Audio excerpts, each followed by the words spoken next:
That's 2031. But let's do them in order. So let's do file item number 7, which is AB 1575, medical cannabis.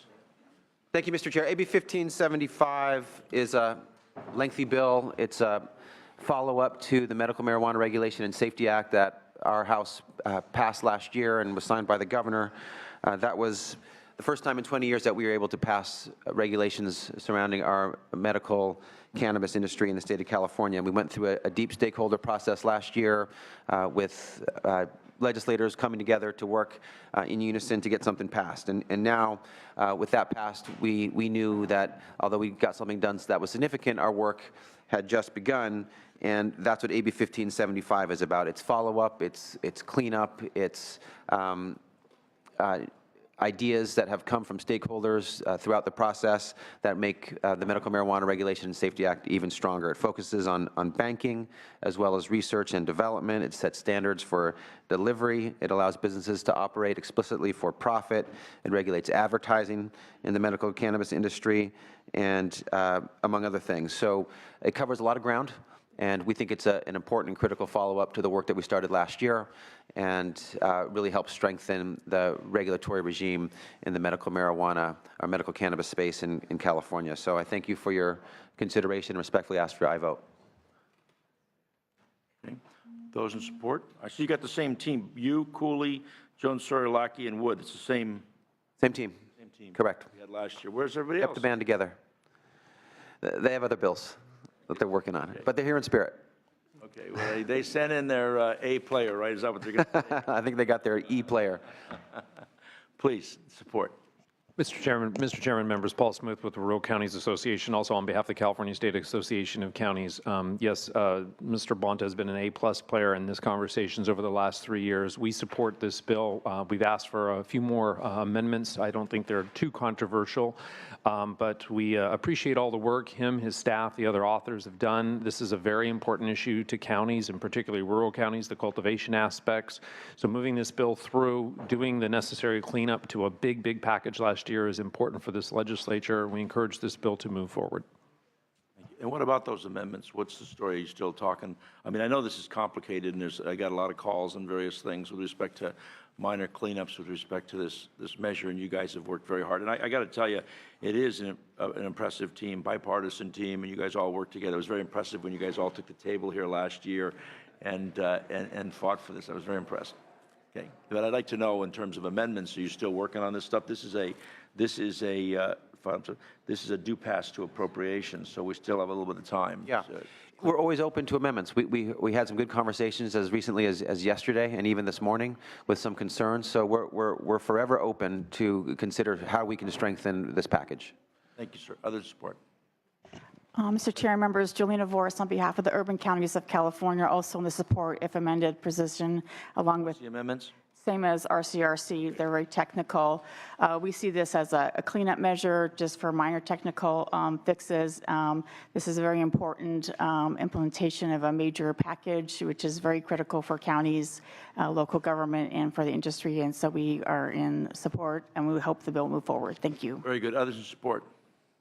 Karen Leggett, and I'm here to protect our children, but the local area is not having good luck in enforcement, but hopefully the state level will help the local level get the people in enforcement. Well, I Thank think you. that the legislators in both houses have been working pretty hard to change that now in this last couple of years. So I think you're going to see from all of these measures some pretty significant shifts. That, the environmental piece, enforcement, and the like. It's a pretty impressive effort. Thank you. Yeah, but the supervisors are having a hard time enforcing because the Right. people are not registering. Thank you so much. Thank you. Mr. Chair and members, Ivan Altamura on behalf of Sotera Therapeutics. Applaud the author for his effort and send the co-authors as well. Appreciate the work on this, and we're in support. Thank you. Good morning, Betsy Hammer with the California State Association of Counties. We have a support if amended position and would echo the same amendments that Same amendments. CRC and Okay. UCC discussed. Thank you. You're getting a message there, Team Bonta. Amy Jenkins with Platinum Advisors on behalf of the California Cannabis Industry Association. We are support if amended. We are working with the author on ownership definition, research and development, but I do think we're close, and we appreciate Good. all the work that's been done. Good. Chair, committee members, Hezekiah Allen, California Growers Association. In sort of a supporting concept position, there's a lot of amendments moving around. We're tracking them carefully. Authors have all been great, and we encourage the bill to move today. Thank you. Thanks, sir. Good morning, Lauren Michaels on behalf of the California Police Chiefs Association. On behalf of who, I'm sorry? In behalf of the California Police Chiefs Association, we are in support of the bill as currently amended and really appreciate the work of all the authors. Yeah, delicate balance. Mr. Chair and members, Tim Cromartie on behalf of the League of California Cities in support of the bill as currently drafted. Look forward to working with the author as he continues to work with all stakeholders to build consensus. Thank you. Good morning. Kathy Van Osten, MVM Strategy Group, representing CMG out of San Jose. We are also in support in concept, or not in concept, I'm sorry, support if amended. Specifically, we're looking at two amendments. One is the ownership issue, which I know we've talked about. The other is just a technical clarification on the extraction process. There's a reference to health and safety code that is currently not in the bill with reference to extraction, and this is an important process for products, both topical, different types of medical applications that are important to the future for the medical research and applications. So, Thank you. thank you. Good morning, Melanie Cuevas on behalf of CalCan Holdings and the California Cannabis Operators League. We do have concerns about the fines for illegal advertising. We believe those fines should be increased, but we are supportive of the bill. Thank you. Thank you. Marvin Pineda with the United Cannabis Business Alliance out of Los Angeles in support. Thank you. Others in support? Opposition? Mr. Miller?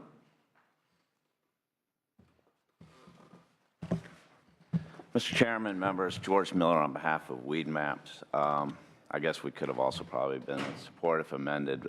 We've had some really good conversations. I know I've had some dialogue with you regarding the issue of just clarifying that Weed Maps is not considered a delivery service, and I think by the next stop, I think will be support. Thank you. Thank you, sir. Others in opposition? Questions, members? Bill's been moved by Senator Bell. Anything? Close. Respectfully ask for your aye vote. Thank you, Mr. Chair and colleagues. Thank you. Secretary, call the roll. Hertzberg? Aye. Hertzberg, aye. Wynn? Wynn, no. Bell? Bell, aye. Hernandez? Laura? Morlock? Morlock, aye. Pavley? 3-1. Okay, this was due pass to appropriations. Next, Bonta, file item number 10, AB 2031. Yes, Mr. Chair, thank you. First, want to say thank you to the committee. You're earning your salary today, sir. Yes, absolutely. Happy to accept the committee's amendments. Thank you for those. Also, AB 2031 will help local governments to rapidly and efficiently address California's affordable housing crisis by allowing them to pass an ordinance to issue bonds for construction of affordable housing. We all know very well from the experiences in our respective districts the state of emergency that we're in and the urgency that we have to provide more affordable housing stock on the market as soon as possible. AB 2031 addresses two problems. One, that it takes years to put enough affordable housing on the market to make an impact on prices. And two, with the dissolution of redevelopment agencies, there is no current permanent source of funds from the state to support the construction of affordable housing. So AB 2031 takes a creative approach in our very urgent situation. It allows local governments to rapidly address the affordable housing crisis by allowing cities to pass ordinances establishing a special housing district that will issue bonds for affordable housing without raising taxes or diverting property taxes from other sources. These are returning boomerang funds or net available revenue that is being distributed by the county auditor controller. By front-loading projects with a bond, cities can build more units more quickly and address displacement. I have with me Nicolo DeLuca, representing the City of Oakland. Chairperson Hertzberg and members of the committee, my name is Nicolo DeLuca, here on behalf of Oakland Mayor Libby Schaaf, the sponsor of the bill. We want to thank the Assembly member for his support. I will be brief. It's no secret there's a housing crisis in Oakland, like in many other parts of our state. Oakland's the fourth most expensive city in the U.S.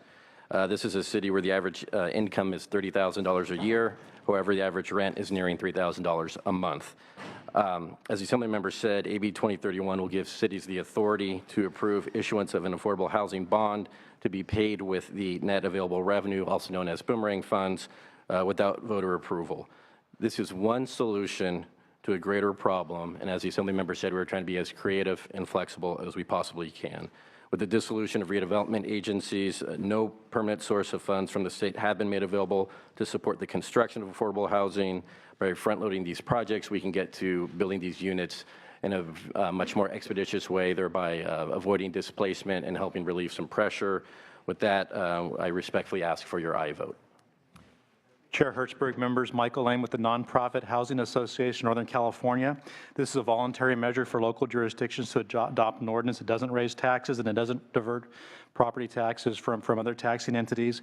You'll know from local government work that many of you were involved in that certificates of participation and revenue bonds can be issued without voter approval. No new taxes are being raised.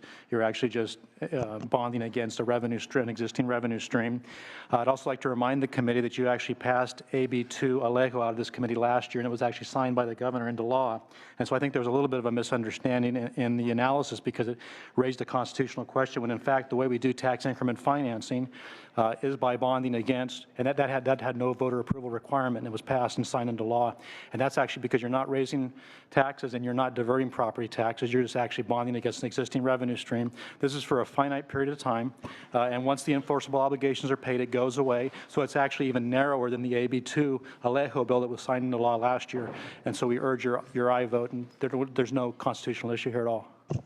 I don't know if I agree with you on that, because you're talking to a guy who's an old bond lawyer who did a lot of stuff when Jess Unruh was around and wrote a lot of these indentures and wrote a lot of these opinions and pretty familiar with the law.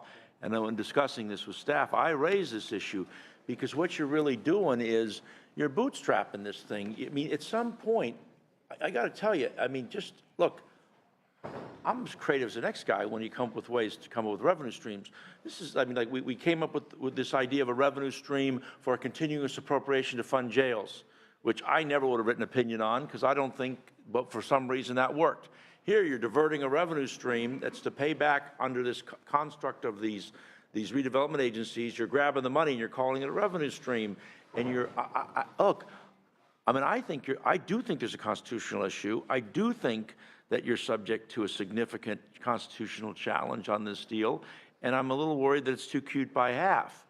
You know, look, as I say, I'm all for trying to come up with creative ways, and it's easy to use the buzzwords, oh, it's not raising taxes or whatever, but what you're really doing is the analysis, I think, quite notes, it says, the financing approach authorized by this measure by AB 2031 by diverting funds before they are placed into a government's general fund and requiring debt to be issued through a special district may thread the needle of avoiding legal requirements to obtain a 2/3 voter approval.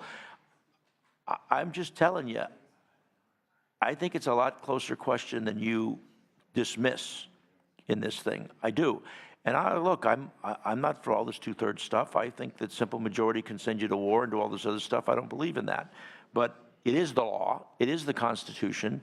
And I've got a lot of experience in this stuff. So But this is how tax increment financing has worked for decades without voter approval. And we actually we signed AB 2 into law last year. A little different. And that wasn't even called out in the analysis. This is a little different. But go ahead. Any others in support?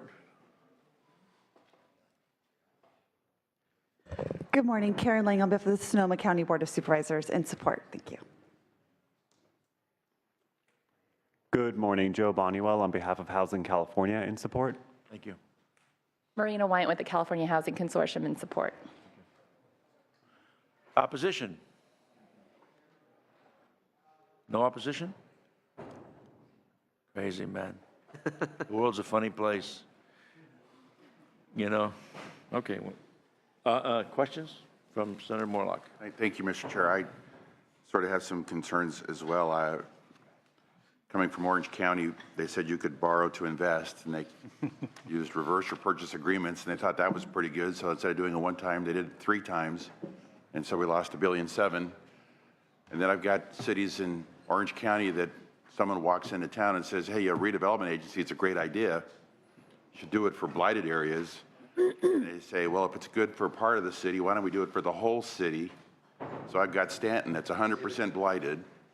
Then I've got County of Jefferson where the dealer walks in and says, you know, interest rate swaps are a great idea. Well, if it's a great idea for a part of the financing, why don't we do it for the whole financing? And now Jefferson County is in Chapter 9 bankruptcy as well. So I just look at this and go, oh, here's another area for abuse. So I'm trying to figure out how, now that I've gone through some of these experiences, how do we fix that? And so I had some ideas. The first was, is there a limit on how much you can issue on this income stream? Two, can you require your city council members to get finance degrees so they understand what they're doing? And three, is CDAC involved? Would you have to get approval from, say, the treasurer's office? And then I also, in light of the chairman's comments, here's a new revenue stream, and I've got you coming here to raise sales taxes, and now here's a revenue stream. So now you're diverting it, hypothecating it, or securitizing it, whatever term we want to use. And so I'm just kind of trying to figure out, why aren't you using it for the general fund when everybody's, dealing with pension costs and all the rest? And they wouldn't be bonding against the entire general fund. It's really a finite amount of funding that's actually coming back after all the other tax entities have been paid. We've done a little bit of analysis. We don't think you'd see bonds really in excess of $40 or $50 million, actually, just on that revenue stream, and for a period of 20 to 25 years at the most, really, and then it would go away when the other enforceable obligations are paid off. So we kind of had those protections written into this. It's actually much narrower than the AB2 that was passed last year and signed into law. And only a handful of jurisdictions might actually want to take advantage of that, who are very aggressive about wanting to provide the housing, but it's just optional. They would adopt an ordinance, and bond counsel would want to see that, to know there is a revenue stream to actually pay back that to service the debt. And is there a limitation in the bill? I haven't read the whole bill. Regarding how much you can bond? Securitize against 20% of it, 30%? We didn't put an actual number in because the numbers will tend to be small, and they'll vary obviously greatly by jurisdiction by jurisdiction. The largest, like a city of Oakland, for example, that could do this, we think it could be 40 or 50 million at the most, and that would be one of the larger jurisdictions with the most. Yeah, but that's a tax of the revenue that the income stream you're taking. Is it going to pay? Is it taking half of that revenue to pay the principal and interest, or are you taking all of it? It's all of it. It's all of it. So if something happens, values decline in real estate, then you have a problem with the bond holders, right? Or you got to find it in the general fund. Well, so that's the way we build libraries too at the local level, for example, with revenue, revenue bonds or COPs. But we're shutting libraries too, so I'm just. I want to let the opposition speak because I know we're running from committee to committee, but let me just tell you, the one thing that concerns me about this, and I've been through this dance before, that we call these things revenue bonds, okay? But governments do not want, and revenue bonds mean that the bondholders are taking a risk and the general taxpayers are not obligated. And theoretically, it makes a lot of sense. But I've been in situations before where counties have faced defaults in revenue bonds, and you tell the bondholders, go fish, and all the lawyers and all the finance guys come in and they tell you, no, we can't let that happen because it'll have a taint, it'll hurt, it'll have a chilling effect on our ability, and that although we're not technically liable, we better make sure it doesn't default. And that's really how the real world works. So this notion of, because they're concerned about the impact on their credit risk, which I understand. So, but go ahead, Ms. Will. Mr. Chairman, members, good morning. David Wolf with the Howard Jarvis Taxpayers Association. Mr. Chairman, thanks for allowing me in to testify here. The scooter only goes so fast, so it's hard to get out and hit everything. Members, we are opposed to this bill today, and I think the chairman just brought up a good point. The issuance of affordable housing bonds to be paid for with any portion of net available revenue could include revenue bonds, could include COPs, could include, any number of non-traditional non-GO bond type things, and I think it should raise some cause for concern here.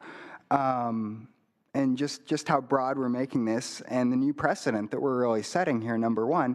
And number two, just more fundamentally, any approval of bonds without a local 2/3 vote, I think poses a problem because that's in the Constitution. So for both those reasons, ask for a no vote. Thank you, sir. Others? Anybody else? I know you're coming in late. Any other questions from the members? Sir, would you like to close? Do you have anything else, Mr. Bell? No, it's, I think for me, I'd like to ask a question. When we had redevelopment and they sold tax increment bonds, did they require a vote? They did not. And we think this structure that we've created here is akin to RDAs and also the structure in AB2, which I and the chair and I think many of us voted for last year. I know that there may be some differences of opinion on that, but that's what we're seeking to achieve. And in those structures, you do not need a vote of the people. I think, if it's okay with Mr. Chair, Mr. DeLuca had one comment he wanted to make on behalf of the city. If I may, to Senator Morlock, you raised a very good question about limit. The way, on behalf of the city of Oakland, we see it, so the boomerang funds would normally come to the city's general fund. So this bill just says, instead of going to the general fund, it goes to this other account.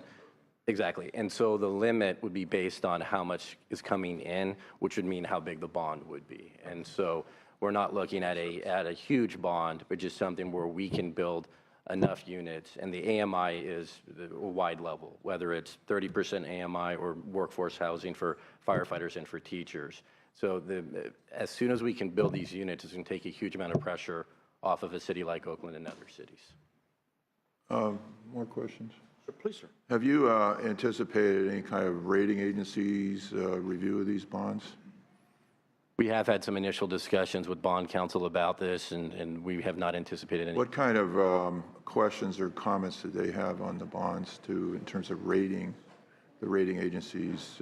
Are they rating these similar to redevelopment bonds? As I recall from the discussion, yeah, it was similar to redevelopment bonds, and it was also what existing bonds are that city has currently. And it'll be based on the revenue from the trust account? It'd be based on the revenue from the boomerang funds. I call it the trust account. I call it the leftover account. I would call it the correct leftover cleanup redevelopment trust account is what I call it. So it's not a full, like opening the doors wide open or anything. It's a leftover pot of money that's there, and they to take advantage of completing housing projects that may be needed in the community. They elect to have the option, possible option. This isn't mandated, a possible option to sell bonds. So, Mr. Chairman, I think the rules of government bonds will apply here. We'll have sufficient controls, and it's not a full-scale allowance for anything. It's for these leftover trust accounts. There was no requirement for redevelopment bonds to have any kind of voter approval. That's obviously not true. It's never been required for redevelopment bonds to have voter approval. That's right. Okay, so let's stop having a fantasy about that. And I would move approval. Okay. Have you talked to the Department of Finance about this? Have you had any discussions with the governor's office? Because, you know, these guys did this, turned everybody up on end with respect to this redevelopment stuff. And this is a way to just, you know, basically, as Senator Bell correctly notes, taking and creating a financial instrument out of the leftover funds, in essence. Yep. Right? Have you talked to the governor's office? Yes. Or the finance? Very beginning of this journey, we sat down with the governor's office and Department of Finance, laid out what we want to do, shared our language. Obviously, they were non-committal, but they have been updated and kept in the loop. Because my instinct tells me he won't go for this. He'll just see this as another loophole to his effort with respect to redevelopment. I'm not suggesting that's right. My instinct tells me that's what they're going to say. Not relevant in a sense. It's a different branch of government, but. It doesn't affect, Mr. Chairman, the amount of money that's in the trust account, correct? No. Okay, it's just about how you use that money. It's not going to affect. Right, it's coming. So the amount of money that's in the leftover funds, I call them, it will stay. It doesn't. This bill doesn't affect that. So it's just a matter of how you use the money. So, yeah, I don't. You know, if the governor thinks that.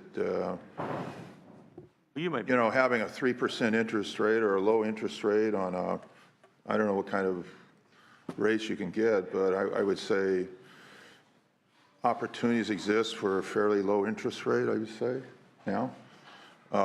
If a city wanted to take advantage of that, using the money, but it'd be restricted to those funds, I would say I would feel that that's a financially wise move under some circumstances that they would have to review and prove, rather than just use that money on an ongoing basis every year for some kind of dither and dather project every year, you know, like throw a little money here, throw a little money here every year, because that money will stay there, right? So every year they'll spend it like this, like that, rather than focus on a project. Might be better to focus on a project with a low interest rate and get something real. That's my point. I know how redevelopment agencies work. I chaired a redevelopment agency for 8 years, and it was the third largest in the state. So I think having a specific project is a better way of doing the money than having a yearly pot of money for the, what do they call it, the committee? What's the committee called? General fund, correct? No, it goes to the successor agency board. There's a board that's created. The board will determine where that money's spent. Yep. So I feel a more wise, it could be a wiser move to have a specific project that the, you know, especially if it's housing. That's my point. Housing. Yeah, let me just share this with you. Look, I expressed my concerns. What I'm going to do is lay off the bill today. Senator Bell moved it and do a little bit more homework, because, you know, I think, you know, Senator Bell may be right, and I could be wrong on this. I've been wrong once, and that was only one time I thought I was wrong, but it happened. And so, but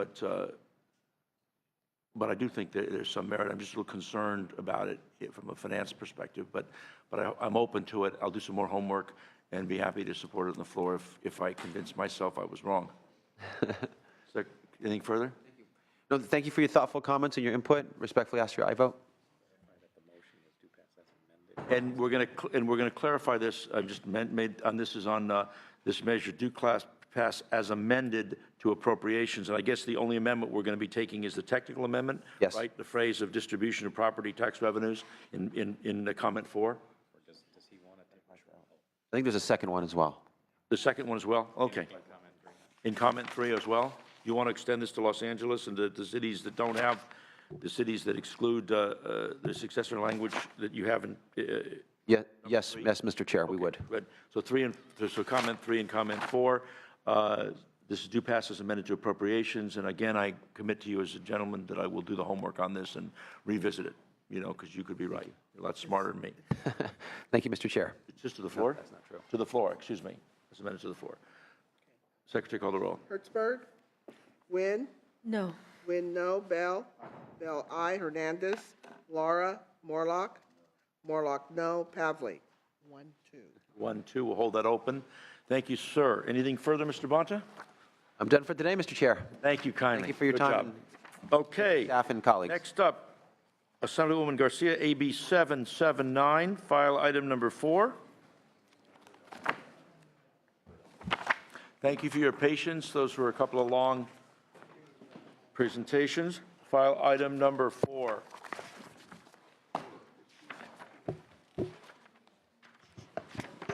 Thank you, Mr. Chair and members. First, I want to accept the committee amendments and thank the opposition and the staff for working with me. Amendments apply the requirements in this bill to elected officials only, adjust when compensation information must be posted, and change requirements for entities that do not have websites. AB 779 adds transparency to local government compensation. It requires cities, counties, and special districts to post on their websites the names, position, and total compensation of all elected officials. Unfortunately, abuses like those that we saw in Bell continue to happen. For example, in a recent newspaper investigation, it was reported that the city of Maywood was paying officials $250 monthly mileage stipend for a city that is less than 1 square mile. This is just one recent example. People should have the right to know how much their public officials are being paid. That's why compensation information should be clear and accessible. While local governments are already required to report some compensation information to the state controller, and the SEO posts that information, this bill goes a few steps further. By requiring compensation on entities' websites, local residents will be able to more easily find information in a place where they'd expect to find it. Also, posting names and more precise compensation breakouts will increase transparency.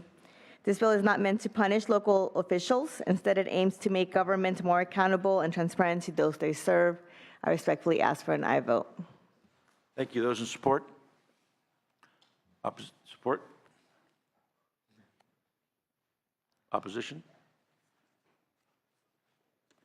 Mr. Chairman, members of the committee, Christy Valmont on behalf of the California Professional Firefighters, just want to express my thanks to the author and the committee for working on the measure. We are removing our opposition. Thank you.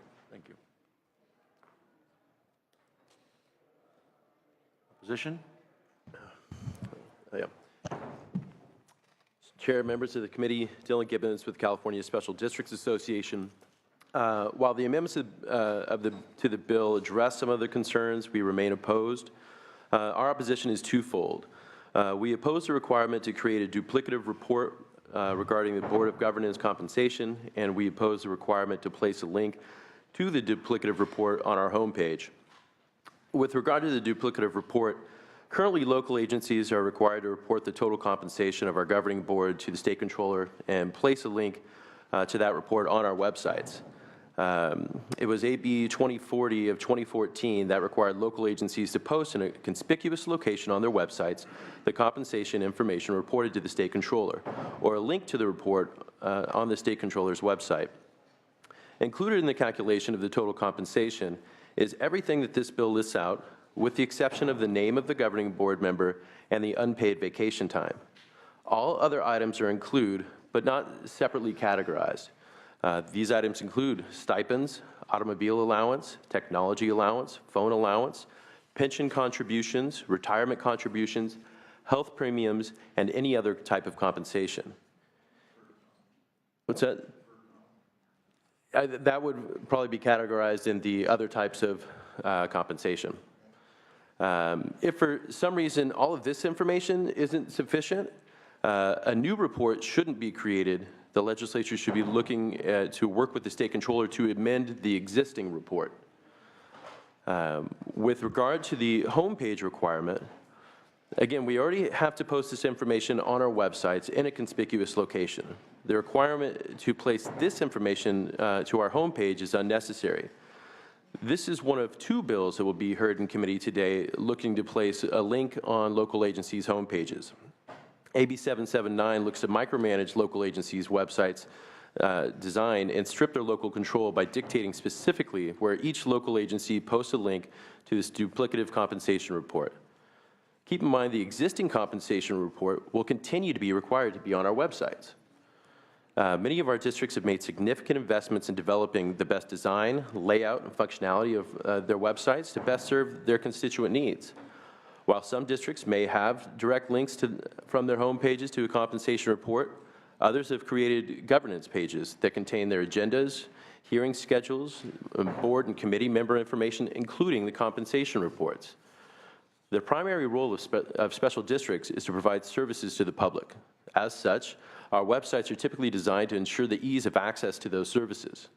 For example, the website of a utility district is typically accessed to pay a bill, while a park district's website is accessed to see park hours, make reservations, or access information about summer programs for children. District websites are designed with this in mind, while also ensuring that compliance with state law is met and information for the public is posted in an organized fashion. Again, this is one of two bills today that will be placing a link on our local agency homepages. If everything becomes a priority and is placed on our website's homepages, then at some point nothing is a priority. I ask for your no vote to allow local agencies to manage their own websites. Dean Hutchings with the League of California Cities. Echo my comments with my colleagues from Special Districts Association.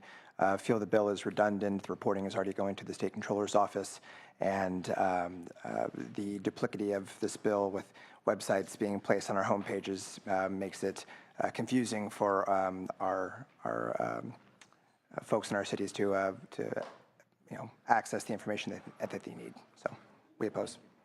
Others in opposition? Mr. Chair, members, Jillian Voris on behalf of the urban counties of California. We're also opposed. While we appreciate the amendment, specifically the amendment taking out counties hosting it for the cities and special districts, which we thought was very egregious and overly burdensome. We appreciate that amendment, but we still believe it's unnecessary and duplicative, as the previous speakers have noted. Just don't think the bill is necessary at this time. Thank you. Mr. Chair and members, Matthew Seiberling on behalf of the State Association of County Auditors. Don't want to be too repetitive on this, but we do appreciate the amendment to shift the timeline of the due dates for this new report. There was the prior version of the bill had two completely different windows of time to be reported on, two different due dates. So we appreciate that amendment, which we understand they're taking in this bill. Our letter mentioned that. It also mentioned the duplicative nature of this, but due to the fact that technically we could provide this information, since we are removing our opposition at this time and going neutral. Thank you. Thank you. Mr. Chairman, members, Paul Smith again with the Rural Counties Association. Like others, we are very appreciative of the two major amendments. Those were, I think, the first 2/3 of the problems that we had with the bill. We're looking at this a little more closely to see if we can remove our opposition. I would also point out to the committee that supervisors' salaries must be approved in a public forum, either by a vote of the people or in a Board of Supervisors chamber. So there's a lot of transparency when setting compensation for members of a Board of Supervisors, and that's kind of unique in the municipal world. So something I think we ought to contemplate too as we look at this bill. Betsy Hammer with the California State Association of Counties. Want to echo the comments of my colleagues before me that we appreciate the amendments. We'll take a closer look. Thank you. Jean Hurst here today on behalf of the Association of California Healthcare Districts. We are also in the same position. Thanks very much. Thank you so much. Questions from the members? Senator Bell. You know, I was in the legislature when we had the PEPRA law passed. Which law? The PEPRA, the pension reform. Oh, yeah. Okay, and I want to say this. There's one of the problems with dealing with pension reform is when we dealt with that, we found that it was a great perception about government not controlling the pensions and salaries of the people, especially the higher-ups in those agencies. So the perception is that it's uncontrolled, that we should throw out all the rules, that we should do all kinds of different things. And I think what it does is it hurts the image of the government institutions when we're not fully capable of telling people, the public, not the controller of the state, but the public, of what exactly is spent on higher up. So in terms of this bill, I remember just, you know, the discussion that took place and the difficulty it was working on that particular issue at the time. And of course, in my own community, San Jose, where we had huge pension discussions and debates where there's a lot of misinformation flying around and all that. I think the public disclosure idea is an excellent one. Thank you for coming up with this proposal. I also want to talk about the website thing. And, you know, quite frankly, it's no big deal to change a website to put this minimal required information on a municipality or special district website. I don't think that's, earlier, Mr. Chairman, I had like 8 interns that were working in my office attend our meeting here. And I have a sophomore in high school that could post all the information or develop a code for all the information on the website that he would easily be able to do it on his own if I just gave him the names and the information. That is not a difficult task.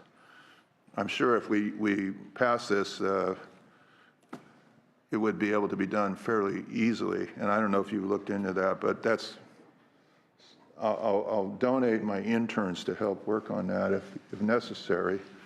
I'm sure they know they could do a much better job than I would. But I don't think that's a big problem.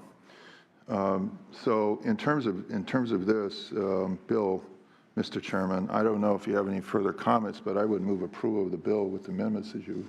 Okay, take that motion. I have a comment too, but I think Senator Morlock had something, and then Senator Nguyen. Thank you, Mr. Chair. Thank you, Assemblywoman Garcia. I was trying to determine the definition of total compensation. So I like what you have. It's missing a few things. Life insurance premiums, donning and duffing if it's public safety, if they're the highest paid, workers' comp insurance, unemployment insurance, other payroll taxes.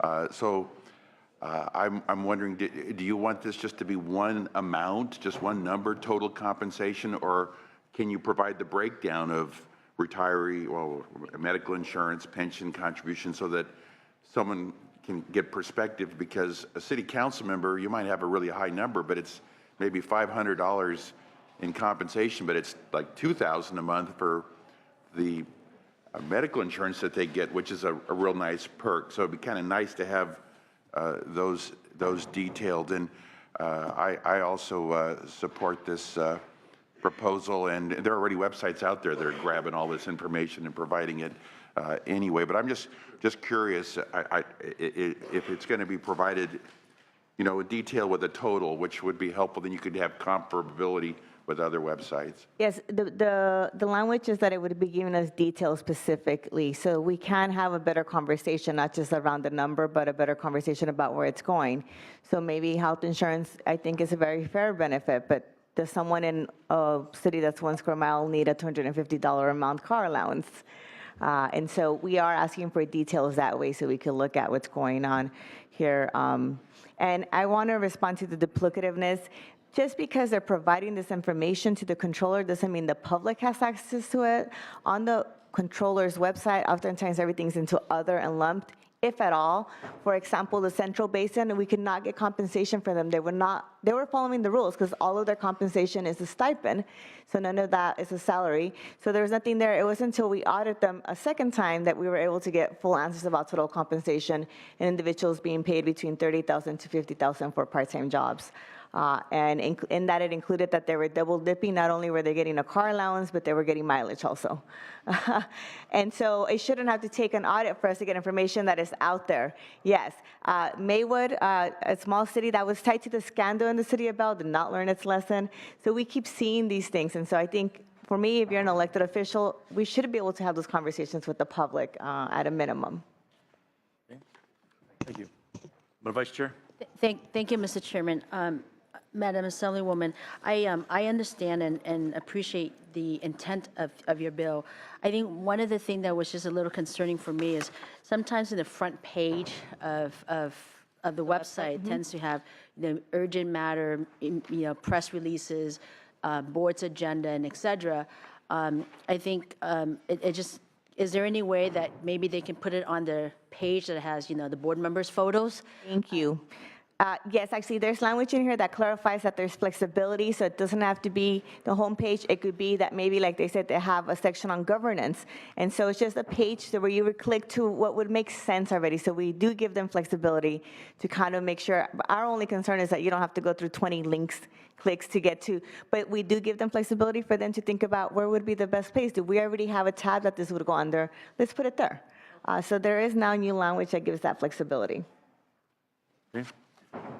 Yeah, the only thing I want to add is, when I was out of government, I co-chaired. I was asked by the president of the University of California and the chair of the Board of Regents to co-chair an entity, a task force dealing with a similar kind of issue. We had a challenge many years ago where what was the cost of all these employees at the University of California, a similar kind of thing, where where there was housing allowances and the like, and we literally came up with a way to disclose in a transparent way how to actually do that. And I think that this idea of all forms of compensation become critically important in a really easy manner.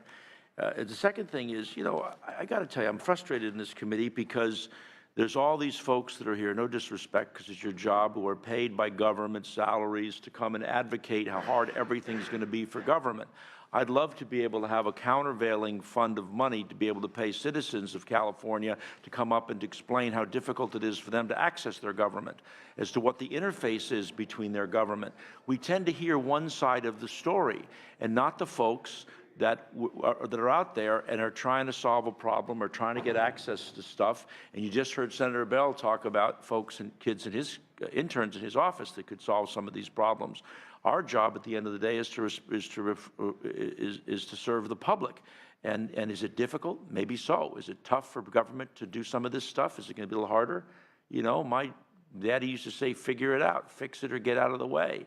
And at some level, we got to change that game. And I think what this bill does is to take something that's quite important, and you can simply click on this. This is not a hard thing to do, and let's make it simple for folks. And Senator Nguyen, actually, because I don't want to misrepresent what I told you, because I think maybe I overindulged there, because now the language is in front of me. It says that the postal link on the homepage of its internet website to a page that contains the names, positions, total compensations, including breakdown of the types. So there still needs to be something on the homepage, which currently by law the SOS link needs to at a minimum be on the homepage. If would this be? Sorry? It needs to be in a prominent location. So I don't know if that exactly answers your question or addresses your concern. It's something I'm willing to tinker with a little bit to get closer, because we are trying to give some flexibility. We just don't want it buried forever. But And I don't disagree. I don't think, the public should have to go through 50 pages to look for it. My only concern is the language here states that it need to post a link on the homepage. Maybe if you can tinker with it. I think so. And be a little more specific in, that if, because, most homepage has like board of directors or governance or supervisors or whoever it is, and maybe that would satisfy it, or does it have to be another link that says compensation? Because I just don't want it to be an actual, just a full page on the front page, because it takes away from all the other urgent matter that some of these agency has that needs to get to the public. So yes, and right now it wouldn't be a full page, it'd be a link, but it does add something, a button to a homepage. Pretty simple. So there is something, but it wouldn't be all the descriptions there, the way the language is read. But if we need to tinker a little bit with that losing intent, we are willing to do that. Okay. So we have a motion from Senator Bell, do pass as amended, taking in the amendments with respect to elected officials and the like to appropriations. Anything further? Thank you. Secretary, call the roll. Hertzberg? Aye. Hertzberg, aye. Nguyen? Bell? Bell, aye. Hernandez? Lara? Morlock? Morlock, aye. Pavley? 3-0. 3-0, we'll hold it open. Thank you so very much. Do everything else for you? Nope. Okay. File number 5, AB 1217.